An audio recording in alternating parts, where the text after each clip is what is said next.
যেই দল করতে গিয়ে ভাইয়ের সাথে সম্পর্ক কেটে যায়, যেই দল করতে গিয়ে চাচার সাথে সম্পর্ক কেটে যায়, যেই দল করতে গিয়ে মাকে লাথি মারতে হয়, যেই দল করতে গিয়ে নিজের ভাইকে কাটতে হয়, হত্যা করতে হয়, যেই দল করতে গিয়ে নিজের আত্মীয় স্বজনকে হত্যা করতে হয়, তালোয়ার দিয়ে, চাকু দিয়ে, বম পিস্তল দিয়ে মেরে হত্যা করতে হয়, সেই দলের মুখে লাথি মারি, সেই দলের মুখে লাথি মারি, সেই দলের মুখে লাথি মারি।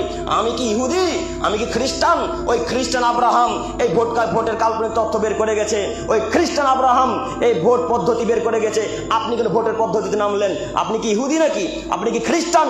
আপনি কি নাসারা? আপনি ভোটের পদ্ধতি নামলেন, এই কথা ঠিক মানলাম। তো ভোট পদ্ধতিতে নেমে আপনি আপনার ভাইকে হত্যা করলেন কেন?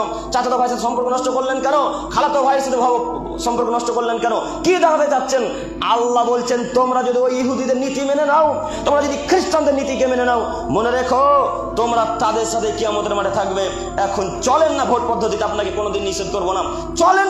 যদি ভোট পদ্ধতি মুহাম্মদ সাল্লাল্লাহু আলাইহি সাল্লামের হয়।